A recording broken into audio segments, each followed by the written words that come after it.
Hello and welcome to the Morning Skate Podcast. I am Matt Moody, joined by DJ Mitchell, here to talk about the Thursday, April 2nd NHL Daily Fantasy Slate. Let's get into it.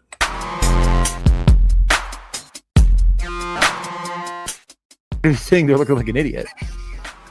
Well, is that any different than normal? This is the first time I will admit was unbelievably wrong. DJ, it is April 2nd, and it turns out your betting slip was not an April Fool's joke. I knew you were going to say it. I mean, dude, Granlund is shooting and playing like 24 minutes, and it was 20 points better on DraftKings, and I've fallen for the trap. When he plays 23 minutes tonight and has exactly 2 shots on goal at minus 168, you'll be laughing. You'll be laughing as if I'm a big dunce on April Fool's. But you know what? During the show, I will update every time he has a shot on goal. So if you're listening to this podcast and you never hear me say he has a shot on goal, you know that I'm extra sad. All right. As of right now, throw the link in the Discord. I added everyone, but you didn't tweet it or anything. Oh, I don't think. You're right. I didn't tweet it. I can do that. Why don't you talk about your Tuesday and your whatever days? Perfect. Yes. Tuesday was a day. I feel like I had the right reads once again. Monday stacked Pittsburgh into 8 goals and got 1 point out of it across 3 players. Tuesday stacked Pittsburgh, got no points out of Erik Karlsson. Actually didn't stack Pittsburgh. And then I stacked 5 stacked Washington, and they scored 5 goals. And I got 2 OV goals, a McMichael assist, and that's it. So tough scenes. Lost money on the main slate. Barely made my money back on Showdown. So shout out to Captain Jordan Eberle, who did nothing, but I was in small stake or a small field donkey fest, and just enough to eke out money back. So we take that anytime we can. Wednesday was an interesting day. If you are on the underdog streets, you know the Zamboni. The playoff contest closes, obviously, game 1 of the Stanley Cup playoffs. I ran sims for last year's data, last year's contest. I basically simulated last year's playoffs a bunch of times. And then I went on the Badge Bros to talk about it, and we ran some drafts there. So that was my overnight into today. That stream was this afternoon, so please go check that out if it's interesting to you. John and I had a great time. The hockey starts about halfway through, maybe a little bit less than halfway, because I know John and I talked for quite a while. But really a fun time there, and something you can look forward to on my newsletter, moods.beehive.com. You can find last year's write-up as well if you are eager.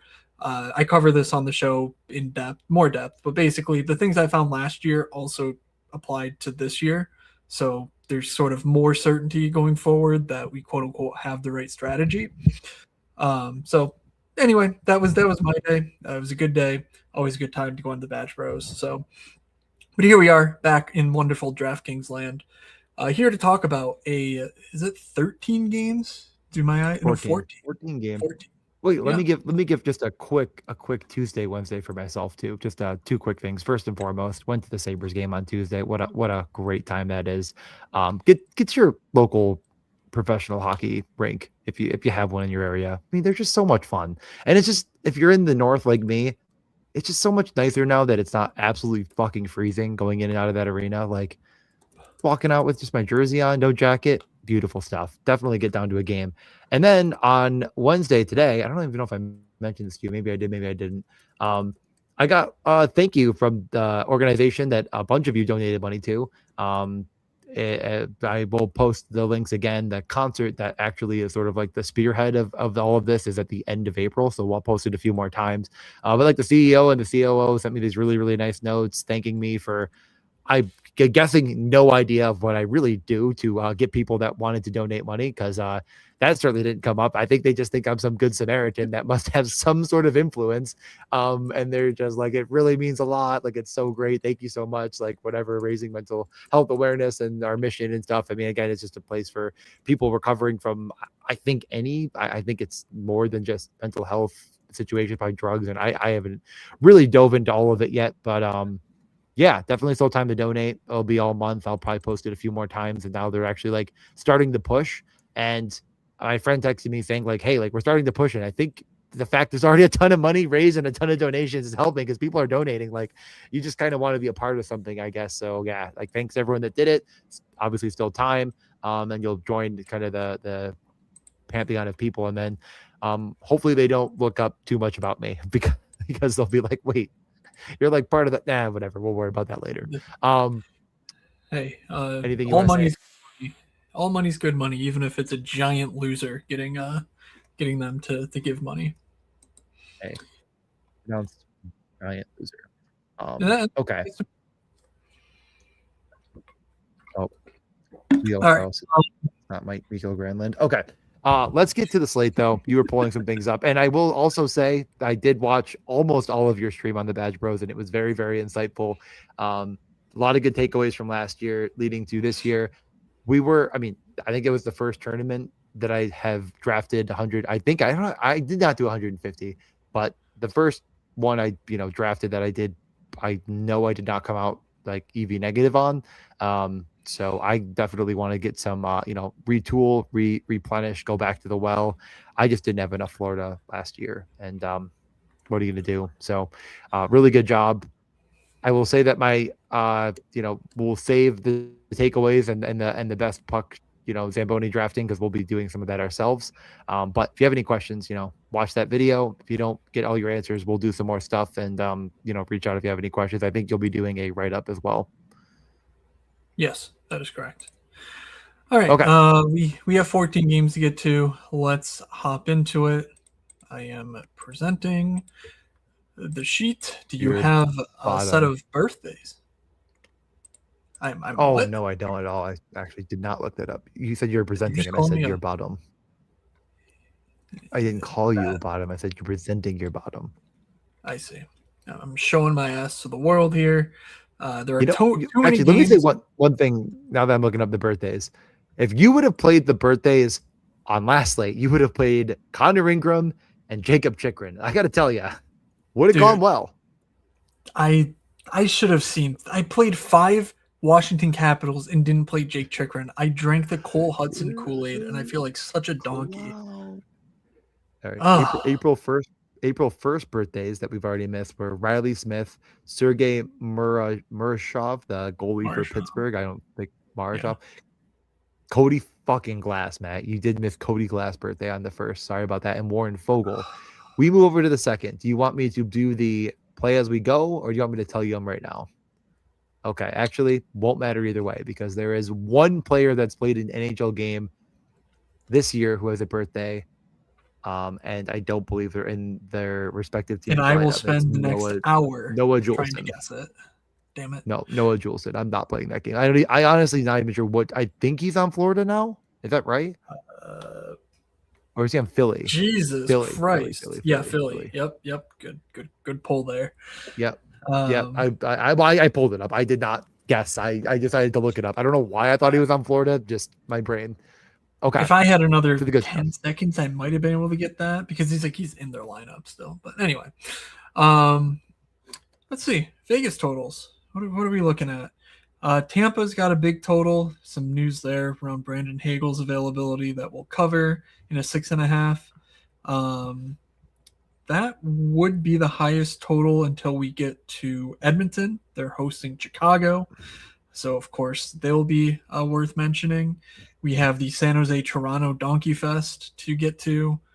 Otherwise, not a ton. Maybe if the Vegas Calgary total moves up, but I can't imagine why it would. But, people love Buffalo, Steving Ottawa, Calgary. But it's like Ottawa's actually a slate home favorite, which I guess that's not that surprising. It's basically a pick though.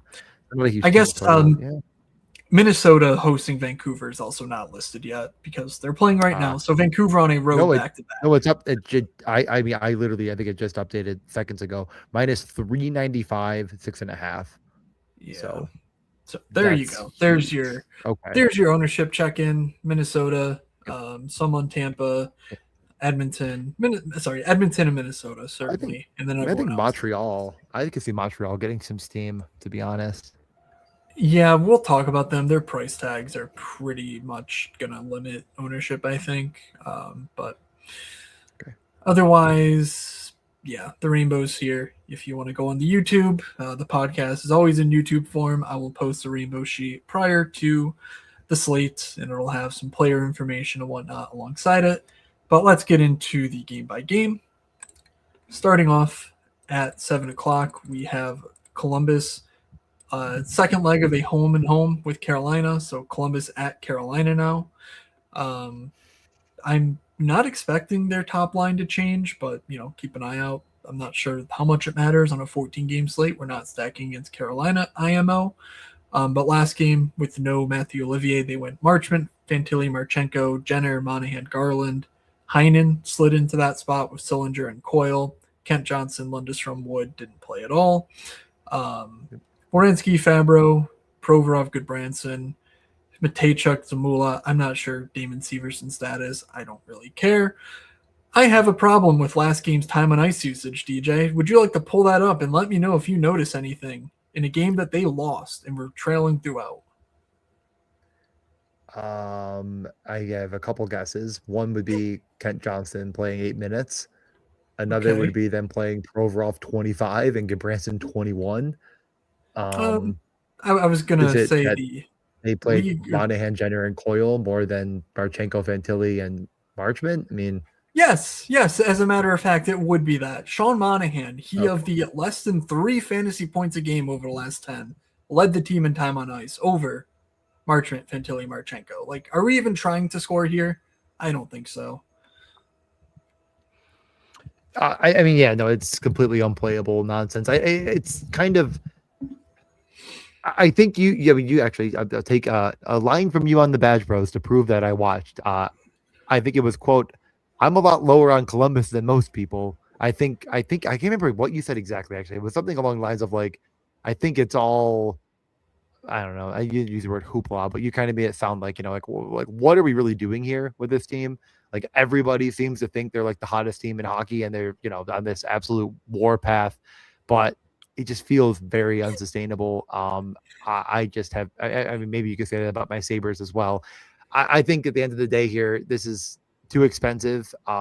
It feels like they're just throwing shit at the wall and seeing what sticks at this point. I have no actual faith in their coach. Long term, a good shock to the system. It got him going. It might get him a playoff berth, but like, this is a mess. Not playable, no interest. And I think really it's just the $8,400 Zach Werenski of it all. Like, how do you stack this team without him, and how do you possibly pay that price tag? You can't. So be a big old pass for me. Yeah, all sounds good to me. I have no interest, but look out for changes because they did just lose 5-2. But those changes should not matter. 2-2 going into the third, and then they shit their pants, and they're like, "How do we fix this? Let's play Gabrin, Provorov, Jenner, and Coyle, and Monahan. Perfect, all fixed. We scored." On the other side, Carolina. I mean, we're a broken record. Like, I'd love to see them beat me. I beg for them to do it. They don't. They won't. They like, it really does feel like too, like they're even playing a less conducive for fantasy than you think situation. Like, they're really, really spreading the 5-on-5 minutes, and it's all going to come through the power play, which it did. They had 3 power play goals in this game, which really brought them from being completely irrelevant to almost relevant. But yeah, not anywhere near worth the squeeze here. None of these players excite me. None of them are worth their price tag, other than like, maybe you could argue taking a look at this second line, but I just would argue against it myself. Yeah, I think Nick Ehlers and Shane Gostisbehere would be the 2 guys I look at here. The top line is getting less. They're getting cheaper. It's 19.7K for the threesome. It's not great by any stretch, but it's better than before at the very least. So you're not really getting the expected points. You're not getting the actual fantasy points at all from that line, but they're getting cheaper. So like, I understand the matchup and whatnot, but I think you get sort of the same vibe from Ehlers and Gostisbehere. Stalls starts the power plays, but Ehlers had 2 primary assists on the power plays, so it's very clear that when the puck gets cleared, immediately up Stahl goes off and on comes Ehlers. So that'll remain the case, and Ehlers has been their best fantasy forward. And then Gossespierre is obviously very good and is less than 5,000. 4,900, so it's a bit cheating, but definitely my favorite under 5K play here. Thoughts on Taylor Hall getting three? He really doesn't have 300 career goals. Is that what you're telling me? That can't be right. That doesn't. Right? Does it feel like he has more How? than 300 goals? Yeah, he has 299 goals.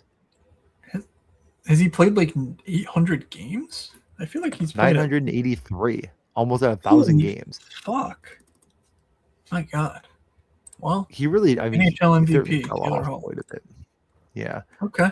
That was one fun year, though. Well, thank you for breaking my brain. Let's go to Yeah, I the feel like that was Boston Bruins. the answer is maybe. Next. Love that. Love the confidence. It's weirdly not a revenge narrative for him, so I can't in good conscience bet it. Boston. Fair enough. Boston, they kept their power play sort of switcheroo, but I think they scored on a 4-on-3 power play with Lindholm and Geeky out there. So let's see.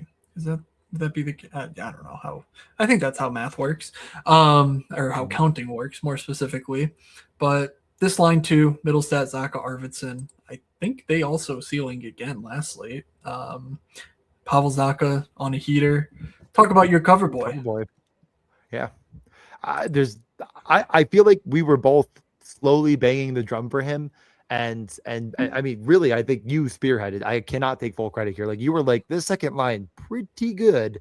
And they were like, say that again. You could say that again. You could say that again. But like, the reality is they've just really been capitalizing way more than they were before, but like really producing the same expected output.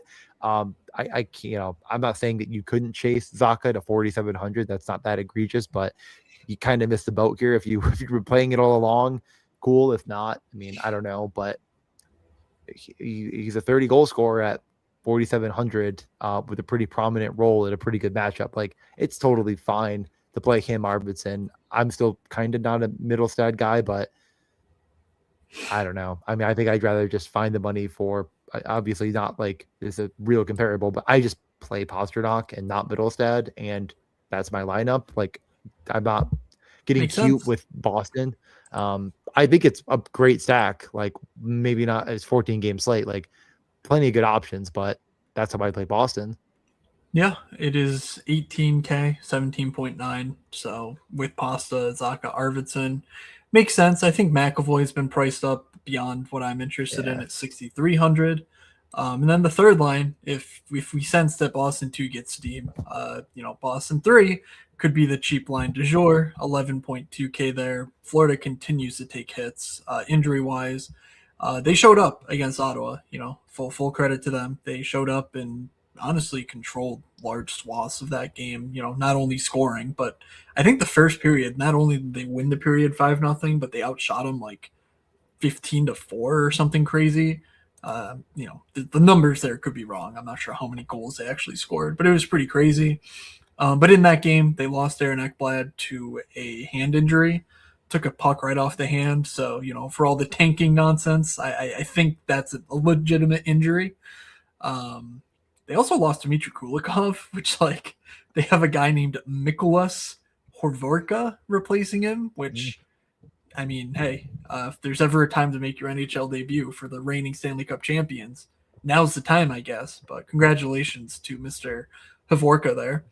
Verhaeghe, Bennett, Kachuk, though. I mean, Bennett returned. Turns out it wasn't injury or illness or tanking related. It was his wife had a baby. So welcome back to Sam Bennett.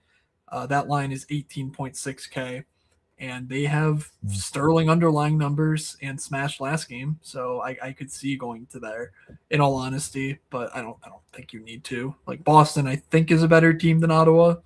That might get me crucified by the stats nerds, but I'm pretty sure that's the case. Yeah. Not really interested in playing Florida, but I agree with everything you just said. The top line, we'll call it, has been good. That's really only thing of interest here on that side of the coin. Like, it is 6.5. I mean, Boston feels like exploitable down the lineup, but they just, for whatever reason, aren't. I guess we're going to be on Mason Lohrei watch with his injury. It was not available for Tuesday.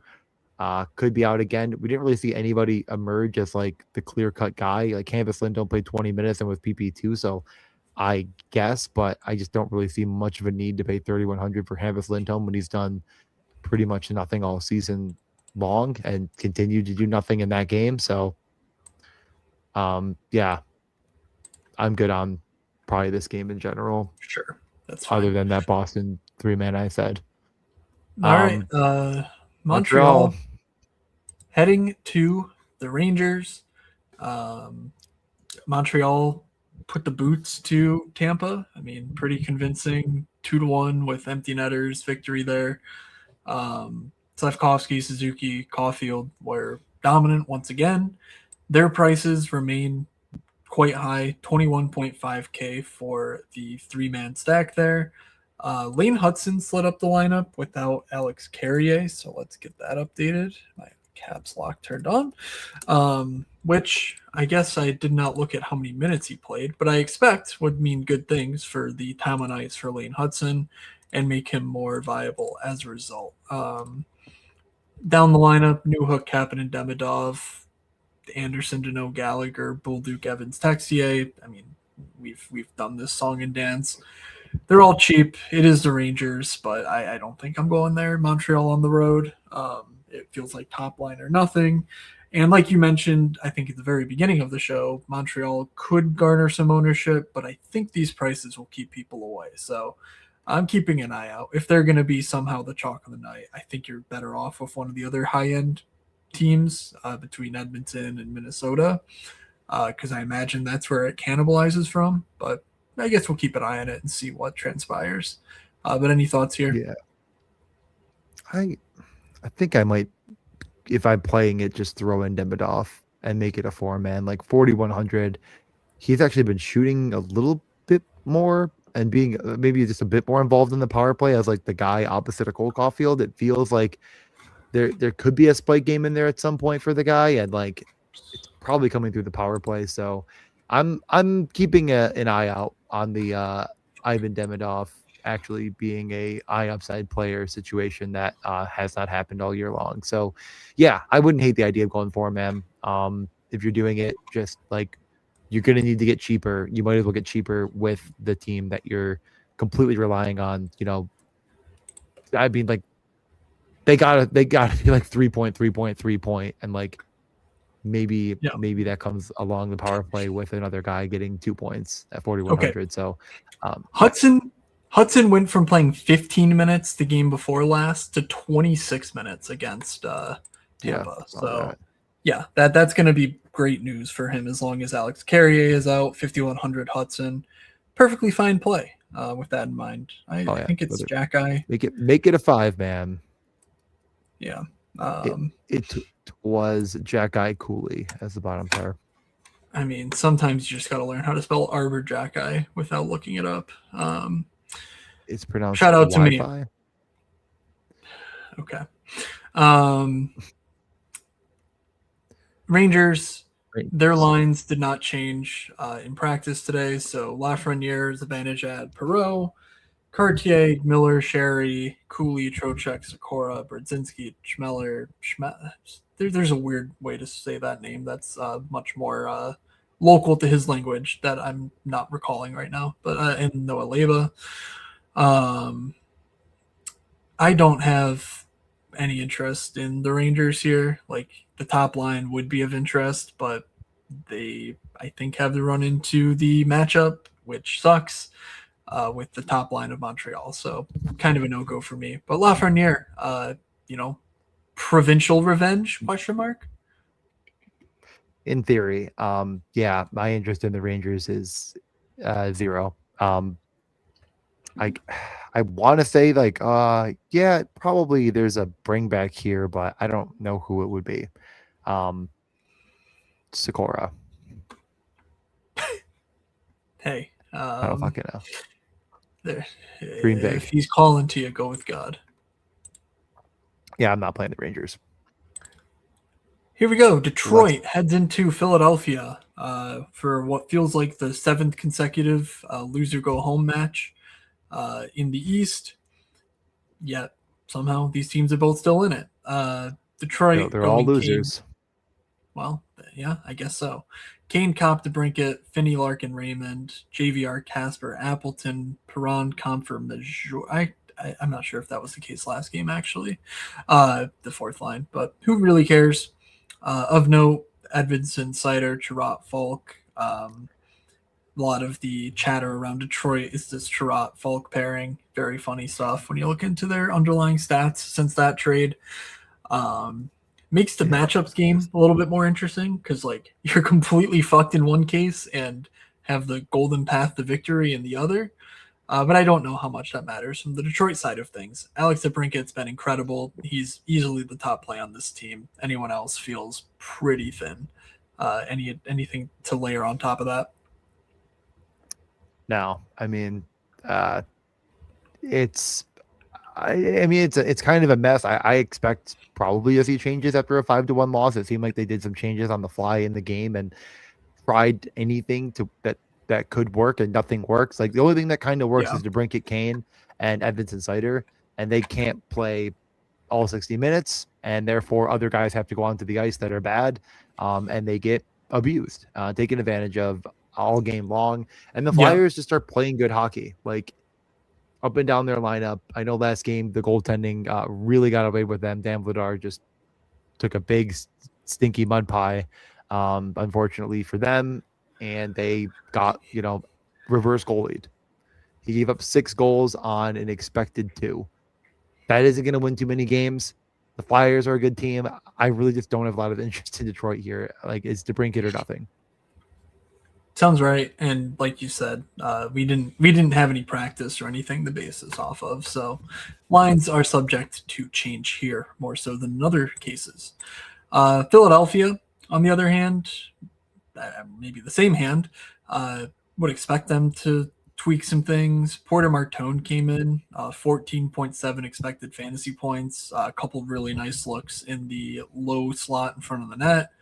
The power play looked completely lost with him out there. They used him on the flank. I don't really understand. They were like, hey, this guy's going to come in and be a net front presence in the NHL. And then Tocchet goes, oh, so he needs to replace Michkov and be a perimeter guy? Okay. And that's what they did. I don't see how that works. Tippett came off. I think it was Dvorak going net front. Or no, it was Cates. Noah Cates went on the power play. Noah Cates. Like Konechny, Cates, Zegras, Risto, Martone. I really just feels like they. I don't. I can't even say words. Like I really can't. I do not understand how you could be this stupid. I don't get it. I don't get it. Tippett is going supernova, and you're like, I have a plan. Like, what are you doing? Oh, Christ. No idea. No idea. There's just aren't words sometimes. Like these coaches are so fucking bad at their jobs. It's unbelievable. Like there's nothing else. I can't add anything. Just it's a joke. Why they choose to kneecap themselves is beyond me. Yeah, Martone, Dvorak, Konechny. If you're playing Martone, I think you're probably playing Konechny. He's going to play 23 minutes, and he's not that expensive, so just probably pair those two together. Matchup is fine. It's not great. Again, you're trying to figure out who is going to be matched up with Chirot and Falk. Well, guess is as good as mine. Dvorak's going to be the shutdown line, so it's just a matter of whether what they view as a shutdown line, I guess. Like I would expect them to go against Sider and Edvinson and say whatever offensive guys you want to put out with those guys, have at it. But I guess we'll see. I mean, can't really trust Tocchet as far as you can throw him. I don't think they've done a heavy hard match this year, so I don't really have information to that effect at the very least as far as how they've been sort of trying to match up. But it's just Dallas game. Not anything too. Dallas, they very much got Dvorak out against Rantanen, Robertson, Johnston, but that was an obvious case. I'm not sure who at this point teams view as Detroit's first line between DeBrincat and Larkin being separated. So if you can solve that, if you can solve that, go with God. Good luck. It's a good angle, but I'm not sure how we can make that decision right now. Tippett coming off the top power play sucks, and so I'm just kind of out here. Yeah, I think that's very fair, honestly, and I totally understand wanting to play Philly. They're very cheap and they've been good, and like we said, there's an angle to be had, but I think I probably end up off of it myself. Another Free game me, I'll probably be off of is Buffalo and Ottawa. I have a rule: I will not stack against Ottawa. Um, Not too hard to follow that rule. The Sabres spread the wealth throughout their entire lineup. There is obviously upside in Tage Thompson every single time he steps on the ice. That line was awesome. Quinn had the Quinn game, scores on the power play, has a bunch of shots, plays a bunch of minutes, looks really, really useful. He's probably too cheap. But I think it's Quinn one off for me or nothing. I don't really think there's anything here that I'm like sinking my teeth into as far as the Sabres are concerned. Jack Quinn played minor hockey with the 67s. So And sold. I will be playing one Jack Quinn. 7 shots on goal, power play goal. It really actually seemed like they were trying to feature him as the shooter on that unit, opposite of Tage as much as they could, and moving the puck kind of through those two to get opportunities. And he did score on the power play. So yeah, I'm a big fan of that play, but that's about it. I just don't stack they are against still Ottawa. called the 67s. God, those home games must be a fucking nightmare. They must be so funny. People making weird hand gestures and having a blast. It's just full of fucking high school kids going TikTok. Ah! Oh my god. Okay. Jesus. Didn't have to really do it. We got to get out to Ottawa for a game now. Are you playing Buffalo? No, I've not been playing Buffalo. Next. And feels good. But I agree with Jack Quinn. Good play. Feels like we missed the train though. All right. On the Ottawa side, they got shit canned by Florida. Didn't see a practice from them. Most concerningly, we saw a pretty nasty looking injury from Yakimchuk. Someone caught him high, and it didn't really look that dirty, but it was certainly bad result. So I think he's in the protocol or something along those lines. If Jake Sanders is not good to go, I mean, we are right back in Jordan Spence 30 minutes territory. Now he's 4,200. Tyler Clevin, the guy who the projections are trying to jam in, he's 3,700. Both guys have been fine for the price tag, and the minutes are certainly going to be there. I don't really think that they're great fantasy plays, but they should get the power play time. I'm not sure if Lassie Thompson would get secondary power play time, though, over Clevin. But Spence power play 1. I'm guessing the forward lines remain the same because they've remained the same for like 2 months now. And I don't think one game would make them change it up, but we'll see. Feels too expensive, though. Brady or nothing. And like Brady Spence, like I don't really want to spend $12K on that. No, they continue to be too expensive. It's not a great matchup. And I mean, I don't know. It's kind of weird because like the defense is so banged up that they're just, I don't know what they can do, right? I mean, like they're out of options. Like they have 4 guys now that weren't really factors. I honestly, I think everybody but Zub has like been a scratch at least. Like I'm pretty sure Spence was scratched at early in the year. Like they're down to almost in so I guess again, like back to the Sabres, like there's an angle to be had here. There's a thought process that you could utilize to play them, but like on Ottawa, I really don't know how you do it. Like none of these guys are great puck movers. None of them are going to be able to break the puck out very well. None of them are going to, give you the value you need to, I think, find the upside that you have to have in this just frankly too expensive team. So like, that's why I'm just kind of fully staying away from it. It's a 6.5. Like I kind of like betting the under right now too. Just it's just hard to do so when Florida just scored 6 because they could just be an absolute donkey fest at the end of the day. So I think I just sit it out and hope that it was reported. It was reported today that Jake Sanderson was doubtful for this game. So keep that in mind. Not ruled out, but doubtful. Pittsburgh. On a 2-game bender, heads into Tampa. Tampa without Brandon Hagel. At least Hagel was deemed doubtful. I don't know why they would do that, considering he played last game if he was going to play this one. So let's just rule Brandon Hagel out and go with their lineup. We'll get to in a moment. But Pittsburgh, last game, they got Evgeny Malkin back. They did warm-ups with weird-looking lines. And then they said, LOL, JK, we're not actually using those lines at April all. Fools. And they smashed. So Chinikov, Sid, Raquel, Mantha, Novak, Malkin, Brazo, Kindle, and Avery Hayes. Dewar, Achari, Soderblom. Defense remains the same. Thoughts on this Pittsburgh alignment? It's working. Mantha is Mantha-ing. I believe. Did you see the thing that was like, it was like a fake quote from Stuart Skinner saying that he's like the best player he's ever played with and scores big goals, and like Oilers fans thought that was for real, and it obviously wasn't. It was if they had a player half as good as Anthony Mantha, he would have 2 cup rings, I think was the quote I saw. That's exactly it. Yeah. Quote, and right now, how can you argue with it? I mean, that guy is on fire. Don't really have an issue playing the Penguins entirely. Crosby feels a little bit too expensive, but at some point, whatever. Yeah, what the hell happened to Rust? Why did he disappear? He got hurt? Is that what it was, or was it something else? I guess you were at the hockey game, so you wouldn't know. I guess he didn't, specifically look. He did not play. He was ruled out. Okay. I don't know what happened. His lower so body. Keep an eye out for that too, because that would obviously likely change this. Yeah. I mean, Chinikov's still good. Crosby's good. Raquel's good. Mantha's good. Malkin's good. Carlson's good. They're all playing good. They're all getting priced up a smidge.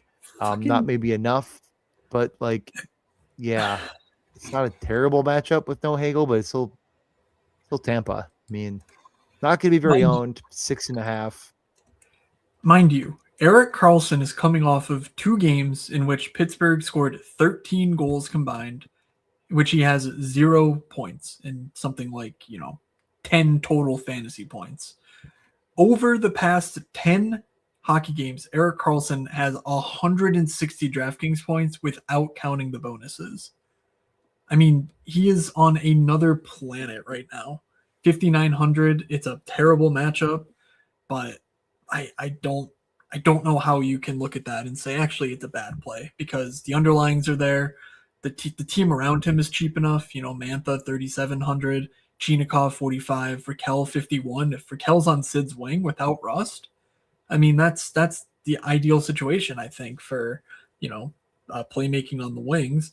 Chinikov, we know, is an offensive dynamo, so they're going to get all the zone starts and whatnot. Like, that just seems really solid.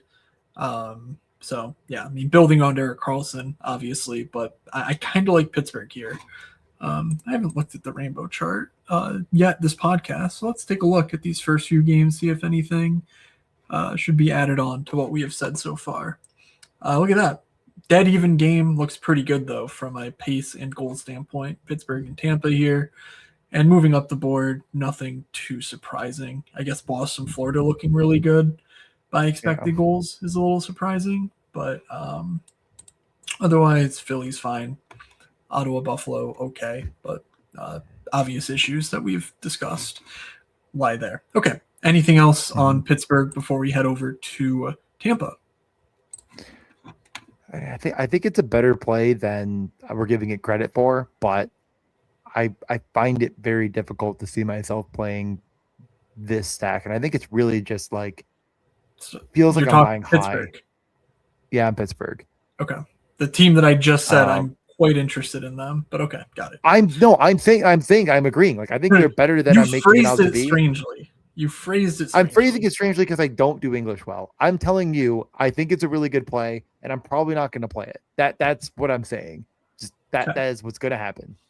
Thank you. I'm going to look at it. I'm going to consider it. I'm not going to play it. I'm going to be a coward. It's going to win. Good for you. Tampa practiced on Wednesday. So Tampa's lines: Gensel, Point, Kucherov, Gonsalves, Cirelli, Bjorkstrand, Holmberg, Gord, Gergensons, Perry, Paul, Sabrin, I would expect the shutdown line here to go out against Pittsburgh 1. Point Gensel Kucherov to go out against the Malkin Mantha Novak line. So just some minor stuff there. And without Hagel, I imagine Bjorkstrand goes back to the top power play. He's been so bad that it's possible Cirelli or Corey Perry go on to the top unit. But still no signs of Victor Hedman. So 2,800 Charles Edward Destu remains very much in play as well.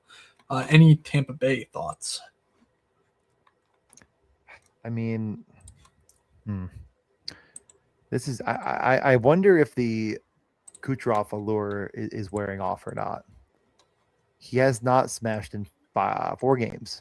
4 games since we've last seen the 40 bomb from. Is that from including Kucherov. the 2 he missed or no? The what? Oh, the two games he missed. Is that including that? Or he had no? 45 on the 21st. So it'd be we're looking at 11 days. You're talking 6 Lightning games. Okay, got it. Yeah.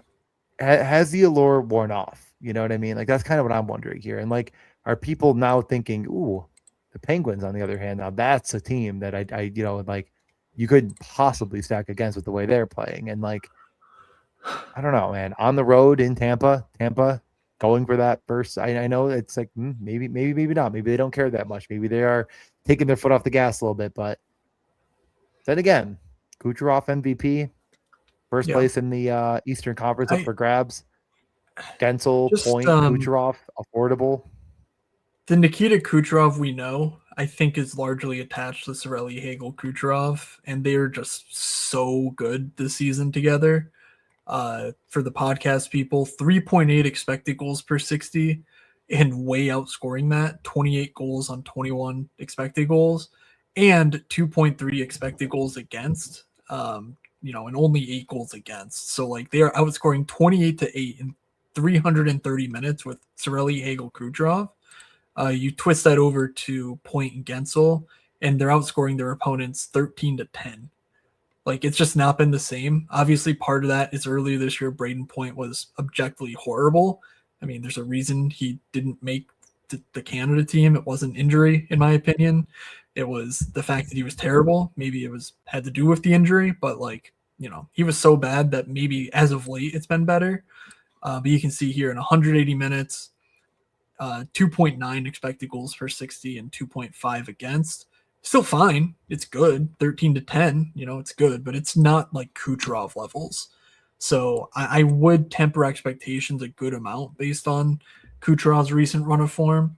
Like, maybe these guys get elevated as a result, but there is something special, I think, about Cirelli and Hagel versus these two that makes me not that interested in Tampa for 22K top line. I'm more interested here than I think you are, and I think you're a little bit more interested in Pittsburgh. I think it's a really good game, and in reality, I think both sides are great for different reasons. But yeah, I'm planning on taking a good hard look at Tampa 1. I wouldn't mind bringing it back with Anthony Mantha or like a piece of like that as well, or Raquel, or we'll see if Rust is in or not. But it's a really intriguing game. Next game, I guess in theory, playoff implications, as Washington is like kind of quietly clawed their way back to like 4 or 5% chance of making the playoffs. They were very, very good last time out. Like I said, albeit very bad goaltending driven, but you gotta make that happen yourself. And scoring 6 goals is not something that you do easily. You got to score them, got to do it against NHL goaltending.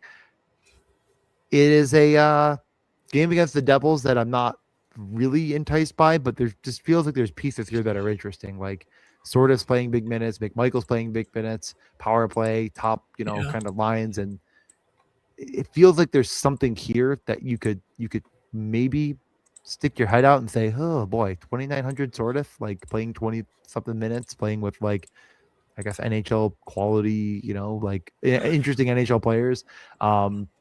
McMichael 3,600. We know what McMichael can be. Like, there's something here. I just don't know if it's cohesive enough for me to say like it's obviously this. Yep, McMichael's been very good. Last game, the power play unit that scored twice was sort of what I was deeming the second unit. They were the second unit in this game, but I think given the way that it goes with Ovi, that's just going to switch and they're going to rotate to these guys being the first over the boards: Ovi, PLD, Wilson, Chikrin, Leonard, meaning Strome, McMichael, Hudson, sort of the secondary power play guys. That screams to me this is a Tom Wilson game, if anything. Ovi, of course, 5,800. He's you can't defeat Ovi, but the minutes are a problem. Like, you're just not getting 20 minutes from Ovi. Versus you are getting that from Tom Wilson almost every night, and he's almost 1,000 cheaper. So I like both. I don't see myself going to this game though. Washington at New Jersey, it just feels a little gross. Let's take a quick peek gross, at the rainbow sheet. Nope, that's not it the is right a little tab. bit gross, so I could not. Yeah, Washington not looking great. On the other hand, let's talk about New Jersey, who I'm sure people are going to get right this time after they were somewhat chalky on Tuesday to I think I'm seeing here great success. Is that the case? Great success. Yeah, it was great success. One of my favorite stacks of the night. Everything went their way other than oh wait, it says here they did horrendous and actually failed miserably. Shit.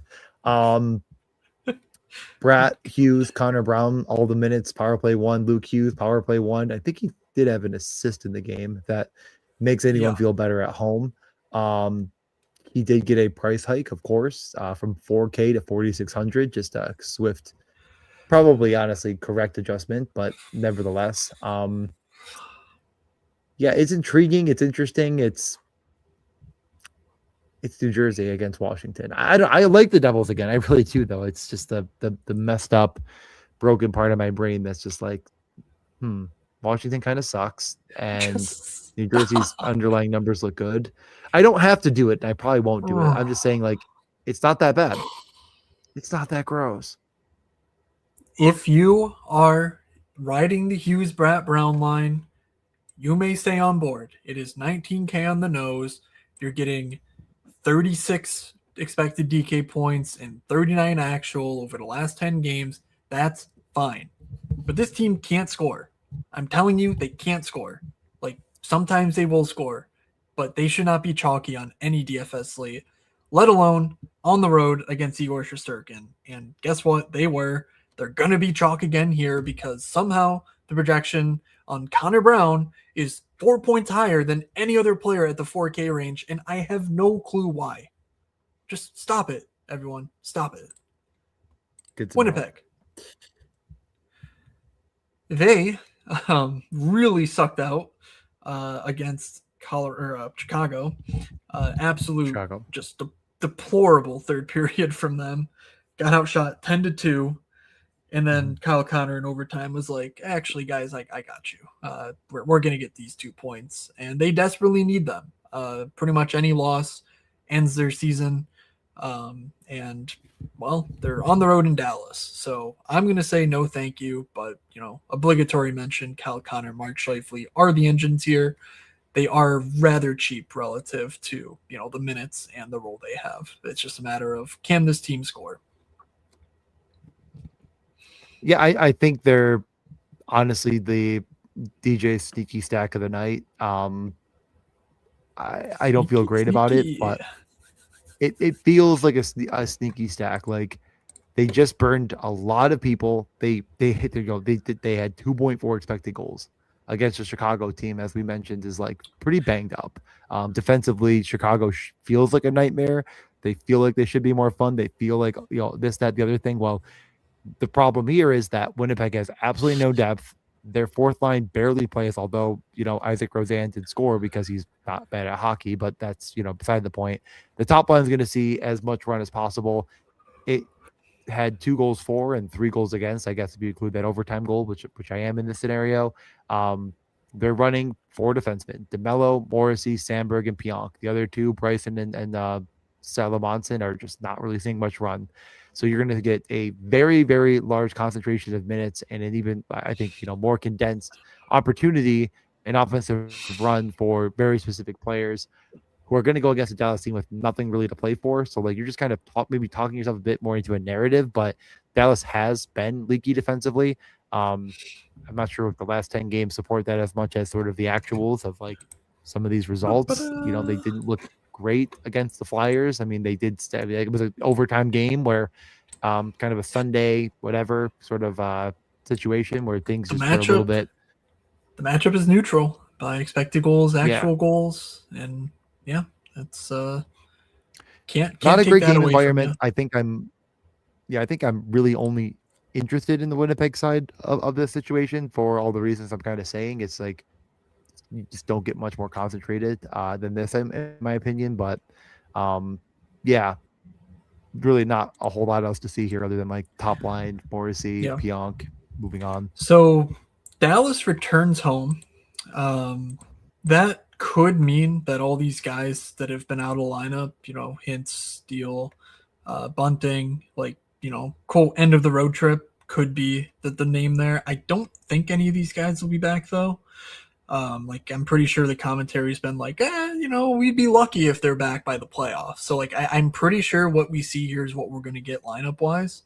But they did just get shellacked by Boston. So, like, if there's a change to be made, they're going to make it here.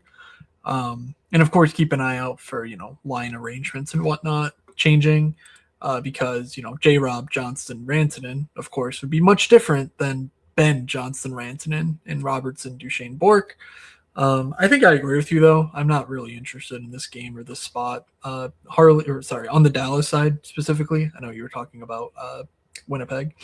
Harley, 4,800. I think that's just too expensive relative. There's some options here.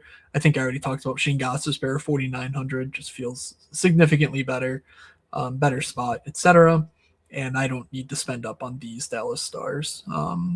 But I'm also saying that from the perspective of Jason Robertson's on both of my best puck teams. And so if he goes, I will be happy regardless. But yeah, the Rainbow Sheet does not like this game whatsoever. Good mental hedge. We were kind of besmirching the good name of Vancouver before, but here we are live. They are up 6-3. Scores what? I guess you didn't know that. It's the second period. It is 6-3 as we near the end of the second period, and like then you might be thinking, well, they must be. It's only 19-13 in shots in favor of Vancouver, so it's not like, they probably shouldn't have 6 goals, but yeah, they should also not be the best outshot, team in the world. So yeah, taking the best team in the world out to the out behind the shed. Regardless, they will be going on a road back-to-back from Colorado to Minnesota to take on another, world beater in the Wild. Not a great matchup. The Wild going to be a bit rested. They haven't played since ever. I think Saturday. I don't think they've played in 6 weeks. Is that right? It's been about 6 weeks. The Wild, as we've mentioned, are they silent tanking? Are they this? Are they that? They lost 6-3 to Boston. I think Boston scores 6 goals every single night now. That's just sort of what they do. And they played Quinn Hughes 31 minutes, Faber 27 minutes, Boldy, Eriksson, Kaprizov, Zuccarello all around 20 minutes. So it's not like these guys aren't seeing run as we go down the stretch here and try to cement, I guess, playing Dallas in the first round. It feels like, although maybe you want to play Colorado with this performance tonight. Yeah, sneak Zeev so Buoyant back on the plane and see if he can use that magic against Colorado. Yeah, pretty much a foregone conclusion. Like the Mammoth are 12 points back of them, so they have nothing to play for. But like I said, they're still playing the top guys. The Vancouver side, we'll start with revenge narratives out the wazoo. Marco Rossi, of course. What's his name? The defenseman. Zeev Buoyant. Zeev Buoyant. There he is. But is there any interest in the biggest name, of course, Liam Ogren? Yeah, no. No. I think Vancouver used all the goals they're going to score this month on the first day.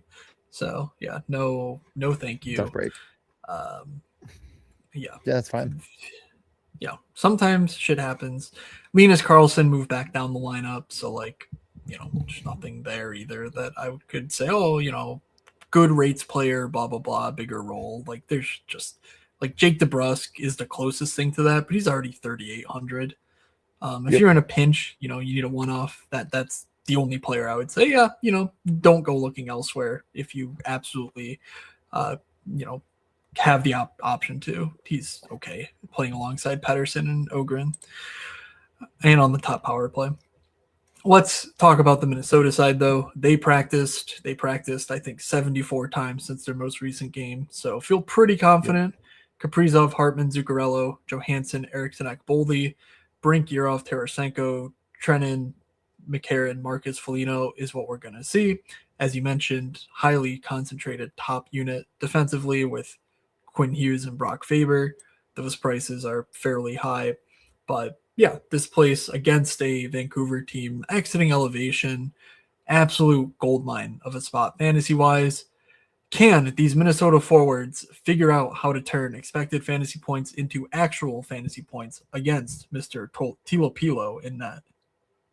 Yeah, I mean, what is this? The fucking New Jersey Devils? What's going on with these Wilds right now? Just not getting to their very clear ceilings. I mean, I made the joke about Kaprizov, like what is his ceiling? Like, whatever, a few slates ago, and it's like, man, still not punishing me strongly enough for saying something so stupid.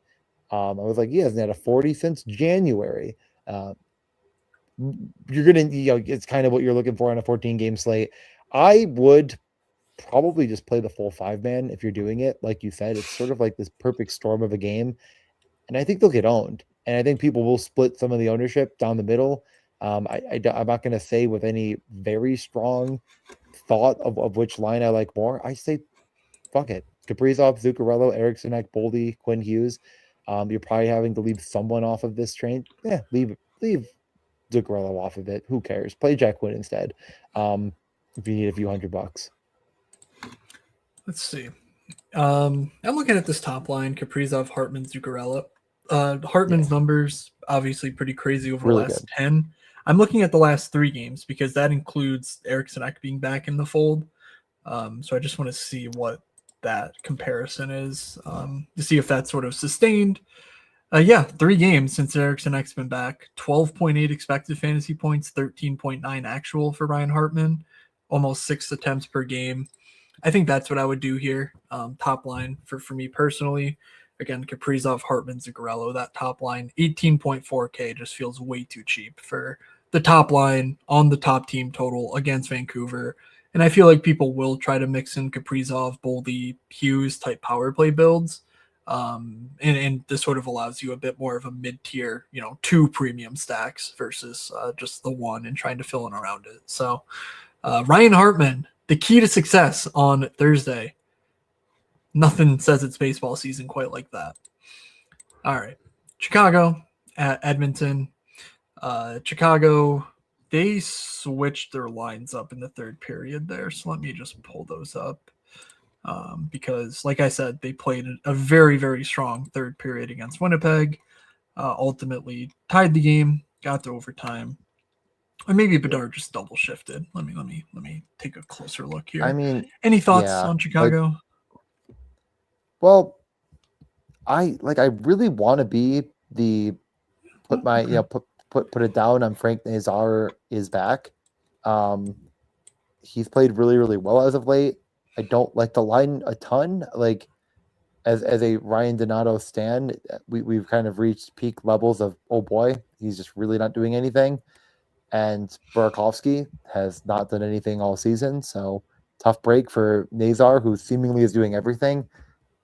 I have no problem playing Bedard and Nazar together. I've mentioned it before, but taking up both your center spots, especially in a game that it feels like you're probably going to bring it back with McDavid, and then there goes your flex spot as well.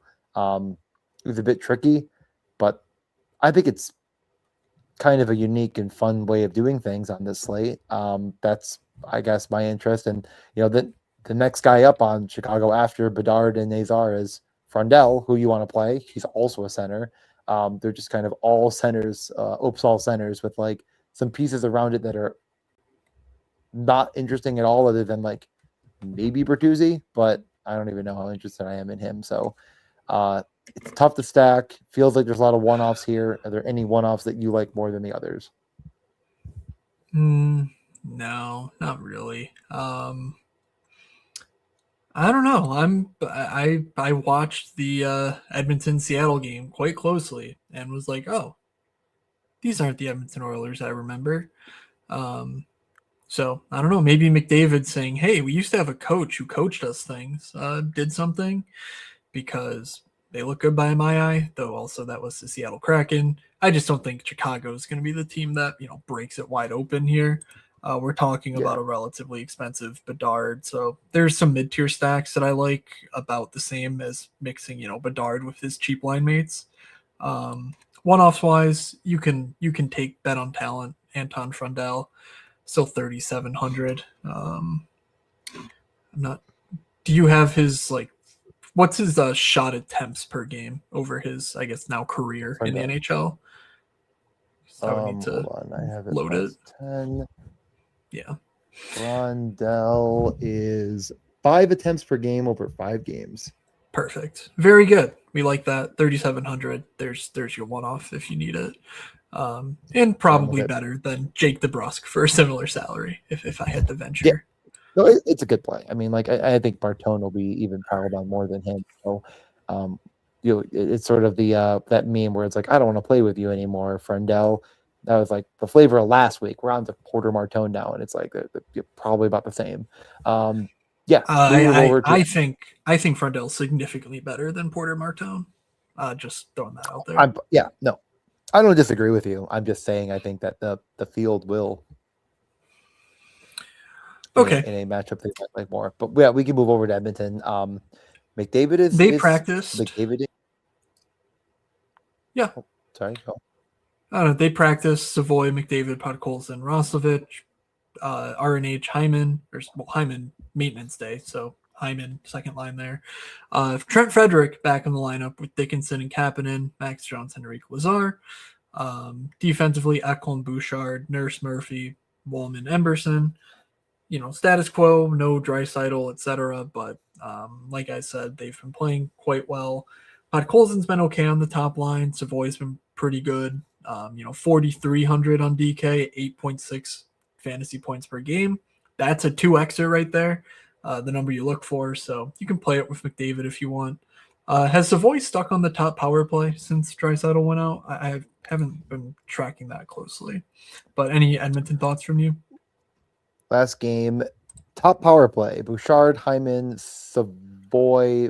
He looked like he swapped pretty quickly-ish for Podkolzin. So, like, those two maybe splitting the role a bit more, and, like, the other guys just stay out there the whole time. Obviously, Nugent McDavid closed that out. So, yes, Savoy also kills penalties. I mean, his role is cemented. Like, I don't think it's a concern of how much he's going to play. It just, we're kind of getting to a price. 4,300 is not insane, but it's like, Yeah, you need to think, is he good? Is he good for fantasy? Is he specifically? Good? Exactly. He could be Colin Graff, and no matter what the role is, he's not 4,300 worth, or he could be something more. Mitch Marner-esque, if you will. If the score up is correct, Mikhail Granlund has 1 shot on goal now. I report. If the score up is correct, he has 1 shot on goal now. All right, keep us updated. Thank you for the alert. I have to. I like Edmonton on this slate just fine. Again, like there's 14 games. I don't think they're going to be unbelievably chalky by any stretch of the imagination. And I really don't hate the idea of playing Bouchard and McDavid. I really don't. So there's that for those at home that want to consider playing it. I'm glad you don't hate it. I would hate to make you do something you don't want to do. Okay. Oh my God! What a play by Granlund too. Okay, good. It's definitely a shot on goal. My God, he almost scored. Literally watching to verify the shot. I had to double check. I didn't want to lie to the people because what if they listen back to this and they go, "Did he really only have 1 shot on goal in the whole game?" And DJ called it out. I hope that charity you mentioned listens to this and goes, actually, we're refunding all this money. You people are degenerates. All right, Utah heads into Seattle. We haven't seen Utah in a while either, right? Yeah, it's been. I think they were Sunday. That LA game. Yeah, it's been Saturday. That LA game where they smoked them. Yeah, So I guess I haven't seen lines or a practice from them, or at least a scraper didn't pick it up. So we could have more Was information. Barrett Hayton like? Yeah, Yeah, he got hurt. what was a Hayton So situation? Like, yeah, he was yeah, he but was how long? hurt. Do we know? Week to That's week. what you should Okay. be looking at while I talk. Week to week. Or would you like to talk and have me look into it? Because I'm just updating it Nope, I based looked on into last it. game. He's week to week. He is week to week. Thank He's you. not going to play. Thank you. You're Thank welcome. you. Good work. Good work, everybody. Daniil Boot got called up, but apparently Kylie Yamamoto went into the lineup in his place last game. So I'm guessing that's that about that. JJ Paterka, he's a JJ, no dots, of course. Obviously, everyone knows that.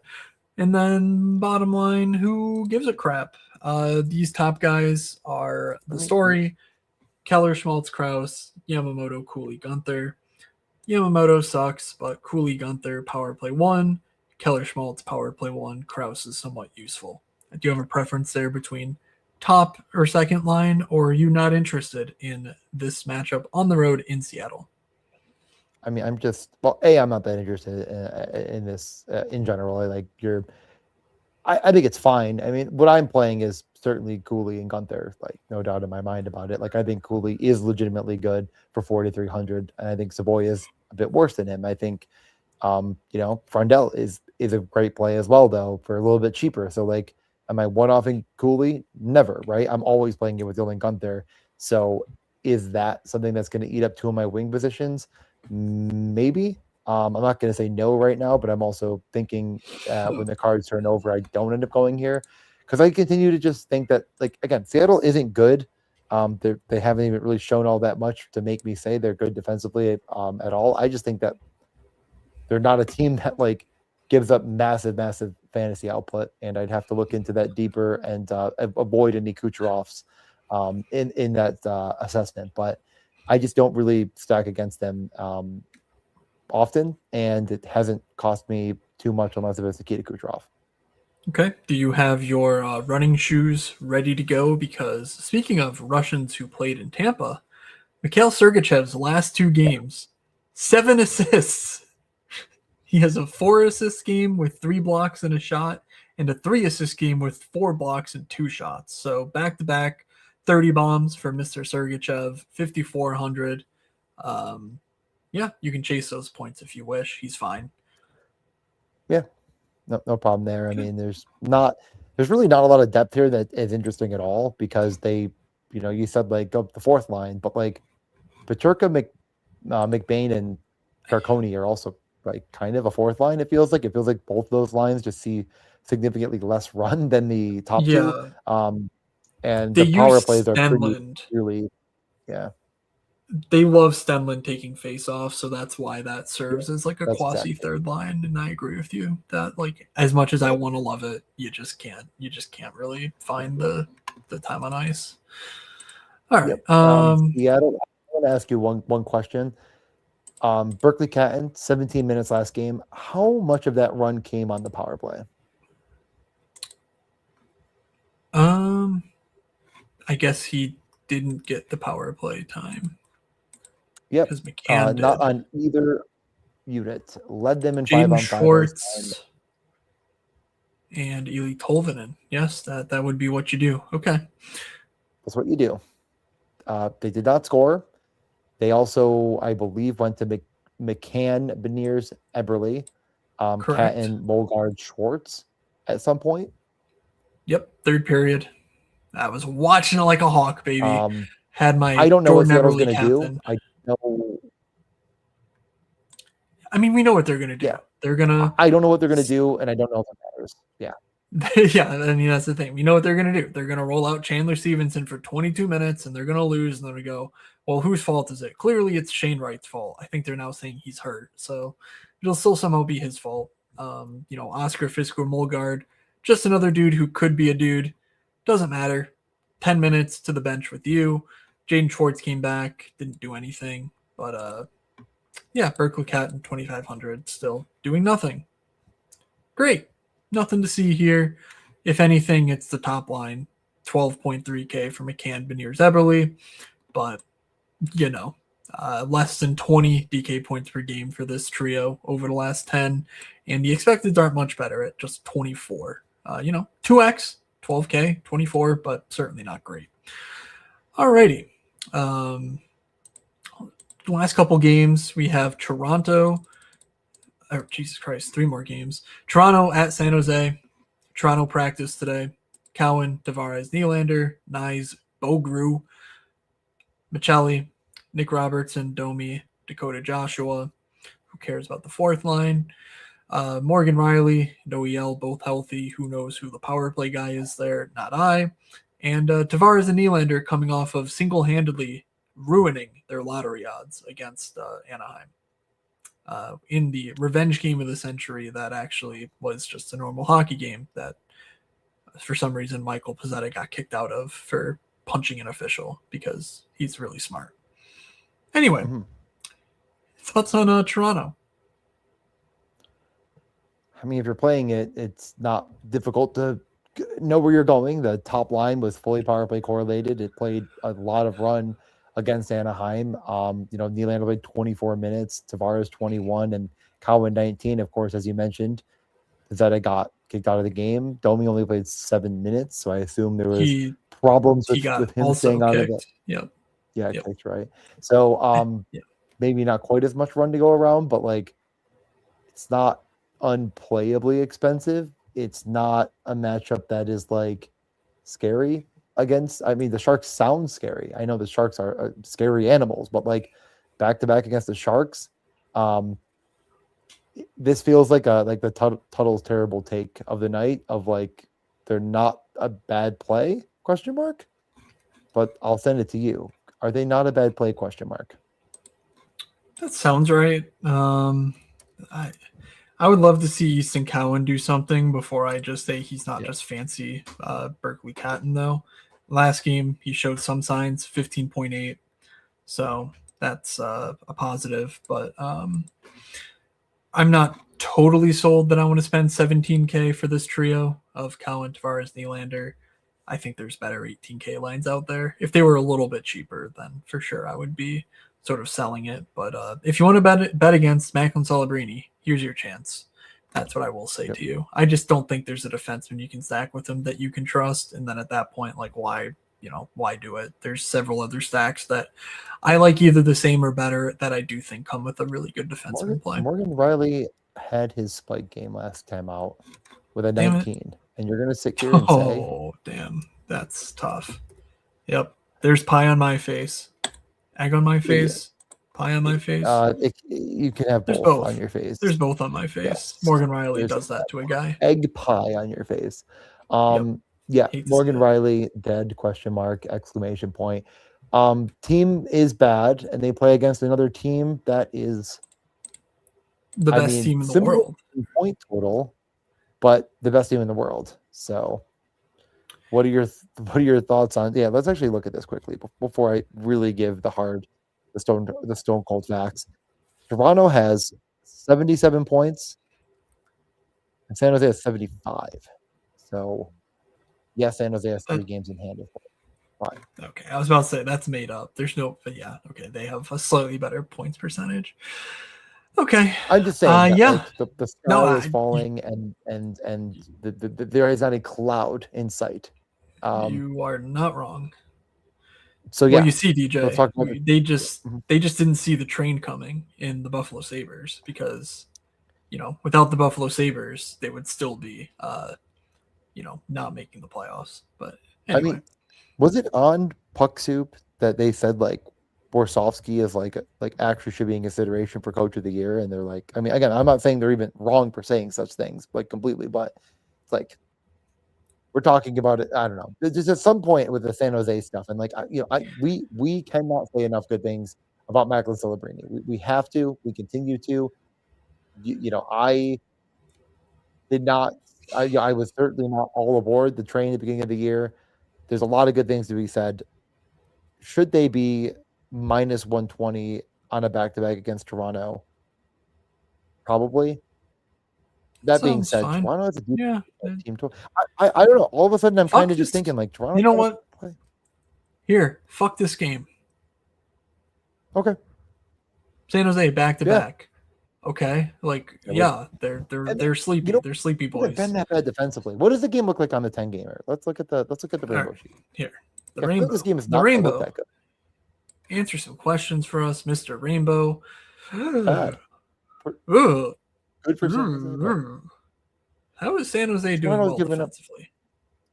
I think That's what there's I'm some saying. San They could Jose. defensively. I think there's some St. Louis shenanigans afoot here, where San Yeah. Jose went into the St. Louis game and they played a fucking snoozer, and there you go. So I don't know. Well, we'll see. It's not for me. Without Yeah. Chernyshov, especially, like that's sort of like where I would be like, okay, Chernyshov, Celebrini, Smith, book it easy. But Graf, Celebrini, Smith doesn't have the same ring. It's 18K, again, in that range. You look at the production, 30 expected DK points, 28 actual, and they're 18K. Like, that's just not good enough. Down the lineup, there's nothing to like. Wenberg's a worse version of Mikael Granlund. He's, maybe a bit better. Chandler Stevenson, neither of those two should bring happy feelings to you. And then Toffoli Misa, they lose Eklund and they have to play with Tidal Andrea. So just not a lot of fun there. Sam Dickinson, though, continues to do well. Yeah. I don't think he's doing anything on whatever night it is, though. Why do they think he had? No, never mind. I thought he had 2 blocks. He only has 1 block. The distinction there would not change my sentiment toward him. But he's been fine over the last stretch. Every block shot he gets for the rest of the time we're on here. Well, if you were mentioning every Mikael Granlund shot, it's going about exactly as I expected. All right. Yeah, perfect. Calgary and Vegas. This game absolutely sucks. I mean, my God. The Vancouver-Vegas game was about 25 minutes of the worst hockey I've seen this season. Vegas turned it around a bit in the third period and late second. Yeah. But holy fuck, man. Like, I don't know. I'm not playing Calgary on the road in Vegas. I'm surely not playing Vegas. But any thoughts on Calgary before I toggle over? Completely unplayable. I don't think there's anything here that you could even try to convince me to play. They're a dumpster fire, and the only interest here is Vegas. Yeah, I got nothing but bad things to say. And like, not that they're too expensive by any stretch, but like, Frost, Coronado, Greedon is like the only option, and it has come up in price a little bit. So like, what are we really doing? Correct. No thanks. Yep. Now it's a 12K Moving line. on. It's in the Boston range. Like, yeah, we're not we're not that Yeah, desperate. you're just not clicking it. Yeah. If you're that desperate, call the line. Let's move over to Vegas. Like, New I lines know for Vegas. Yeah, you go first. Sorry. Yep. Howden, Eichel, Dorofeyev, Barbashev, Marner, Stone, Smith, Hurdle, Sissons, Riley Smith, that is, Cole Smith, Nick Dowd, Keegan Colasar. D pairs remain the same. Hannafin with Anderson, McNabb with Theodore. All right. Whatever your take is here, let us have it. I mean, first and foremost, you sent me a very funny text earlier today. Oh no. What did I do? What is the big player? Well, who is the big player? I suppose could be another way of looking at it. That is no longer in this lineup. Oh, that's right. Braden Bowman got sent down. Let's go. We're so back. Sports experience off to quite the start. Yep. I mean, yeah, it's Eichel, Dorofeyev or nothing here. What are we even talking about? I know I put Stone on the cover. I just sometimes you got to put someone on the cover. Yeah, Eichel, Dorofeyev, or nothing. I mean, they got way priced up. Good. I don't care. Yeah. Sorry. Okay. I think it's a good play. I'm not going to apologize. Eichel's playing 1 million minutes. He's shooting 1 million pucks. Dorofeyev shoots nonstop. They're definitely incredibly correlated for success on the power play. Like, that's who it flows through. I know Stone could still be involved in that. I just don't care. Like, it's a good play. And I have no problem going to it. I would pair it with probably Theodore too, if you want. Just taking a peek at what they did last game at home. It was mainly Theodore with Eichel and Stone, so I expect Theodore to stick with Eichel. Yeah, no problem with that 3-man. The Flames absolutely stink. They're completely dead. They came out and looked just horrific in their last game. And I really don't think Vegas is going to be very popular. Like you said, it's expensive. They have not performed up to their expectation. I mean, these are the spots I like to jump on. Like, it's not going to be owned. And if they actually get to what is a very clear ceiling that they're almost producing towards, like, you're just going to be sitting here winning all the money. So I'm pretty interested in Vegas. And you're not, though I like it more now. I wish you luck with your Vegas, New Jersey stacks. Nashville at Los Angeles. It is no longer Brady Shea's birthday. Get out of here. Stamkos, O'Reilly, Evangelista, Marchessault, Wood, Forsberg, Schaefer, Howlett, LaRue. I didn't even see a practice or anything, so this could all be completely wrong. I don't care. I'm not playing this game. Nashville at LA on a back-to-back for LA is just about the worst possible combination, and Nashville doesn't do us any favors with pricing. Stamkos, O'Reilly, Evangelista, for example, is almost 16K.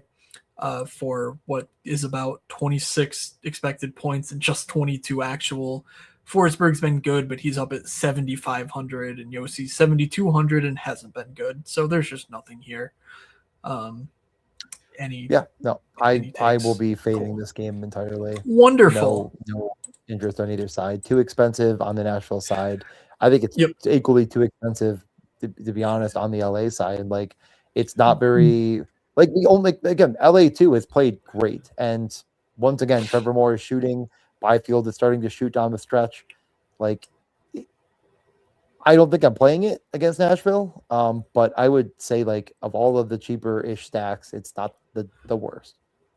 LA2 has been very good. That's unassailable. 34 expected DK points over the last 10, 29 actual. That line just costs you 13K. So the only downside is only one of Byfield or LaFerriere will be the top power play.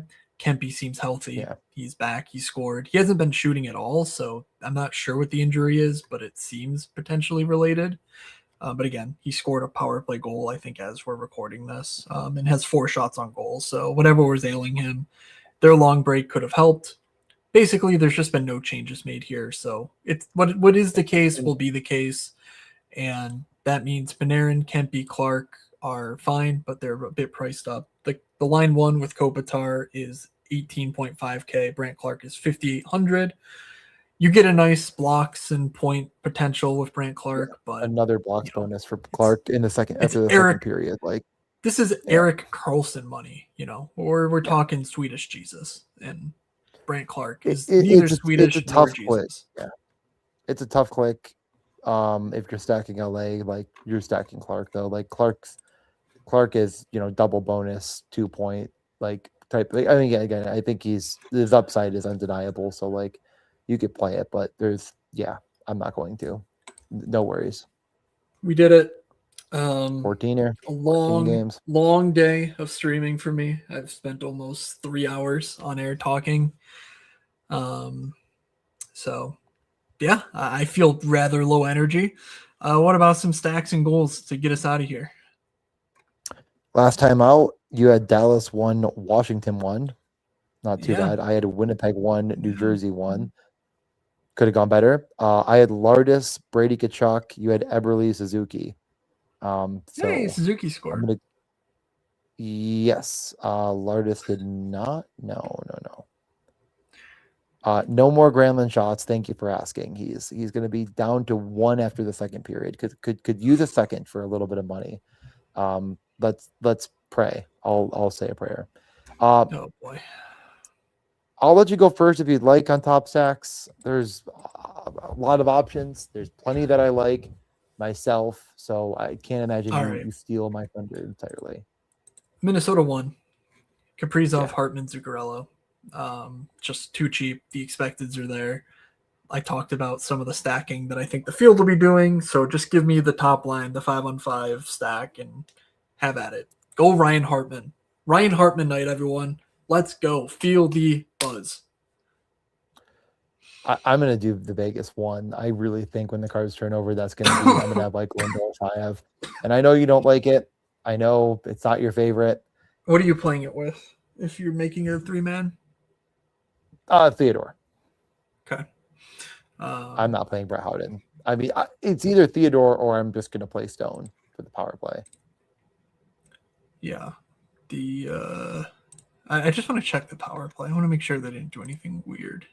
Yeah, okay, they didn't score. So I thought I remembered Anderson's goal being on the power play, but I guess not. No, Nope, but not even close. So whatever. no. 5 forward power play stock. Yeah, all good in the hood. It did. Okay, have fun. You deserve a Vegas victory at some point, and so They're not New Jersey West. They're not. Neither is Minnesota. Well, these are teams that are notoriously scoring a lot of goals right now. One of them has to do it. So play all three of them, make 3 lineups, play all 3 of them, and one of them will surely not disappoint. All right. It is up to me. I'm looking for a cheaper-ish stack. Why do I feel like you're going to say Pittsburgh? I'm going to go with Boston 2. Yep. All right. DJ's cover boy, Pavel Zacha. Mix it in with Victor Arvidsson. I kind of like Hampus Lindholm with that. I know he's not been good. I know you sort of poo-pooed it, and I get it. He's not been very good. But 3,100 if Fleury's still out, I think is totally fine for a guy who has been better this year than in the past, even if the last stretch has not been very good. I think I like that better than Middlestat for the same price, and I don't think I'll be playing Pasta with it, though obviously you can. It's a good play with Pasternak. But I'll probably be using my money on, Kaprizov at that salary and don't have the 2 slots for him more than likely. I think that's very, very fair. Thank you. I'm wavering. I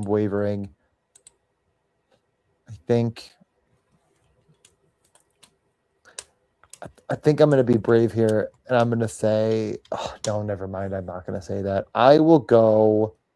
I was going to say Philly, but then I remember the Owen Tippett problem, and I was just like, yeah, I'm definitely not going to do that. So you know what?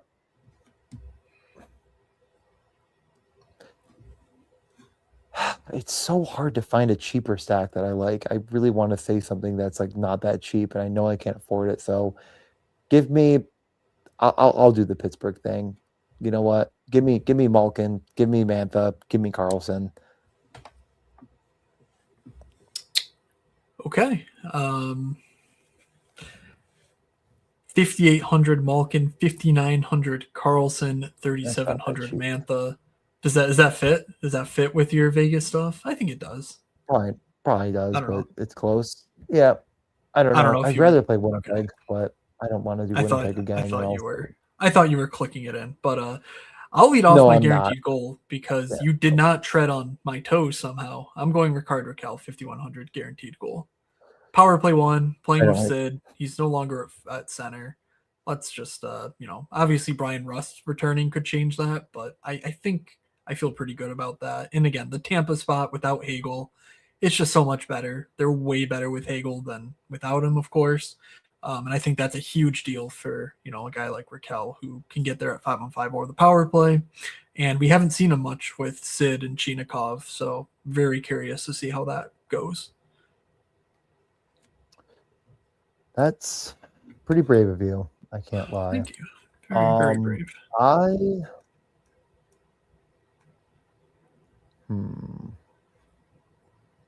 think I'm going to go high-low again, and I am going to take DeBrincat and see what I can afford. Alex DeBrincat on the road in Philly.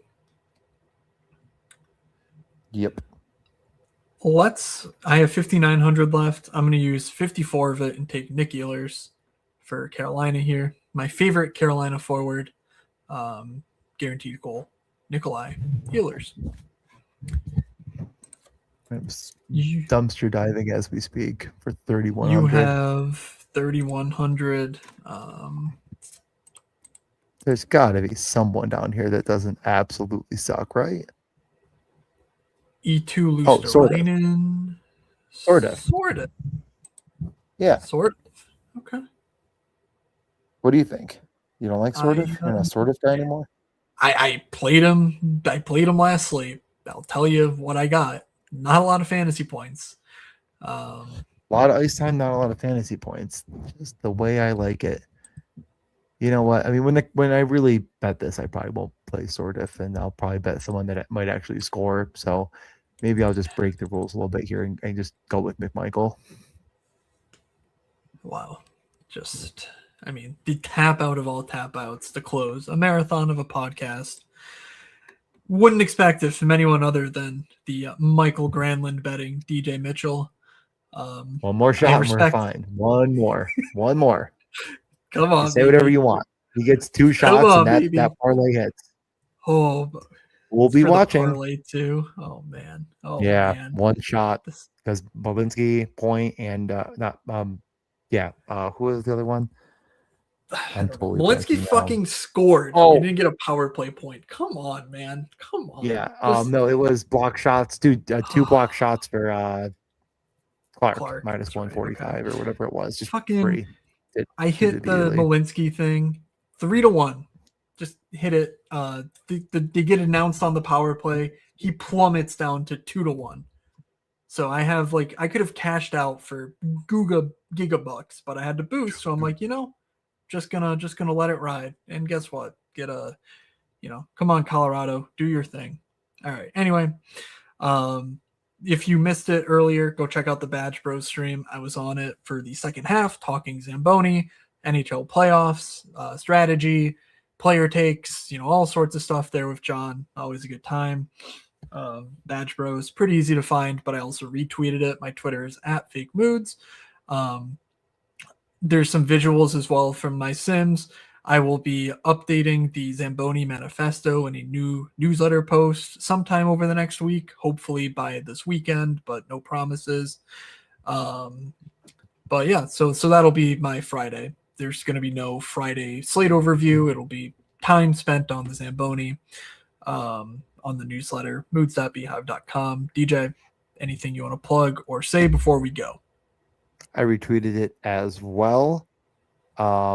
No, just follow along. Playoffs are coming. That's it. Go Sabres. Wonderful. Thank you, everyone, for listening.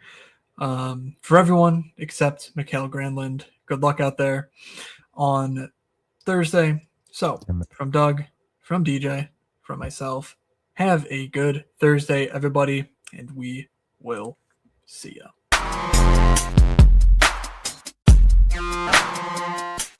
You're saying they're looking like an idiot. Well, is that any different than normal? This is the first time I will admit was unbelievably wrong.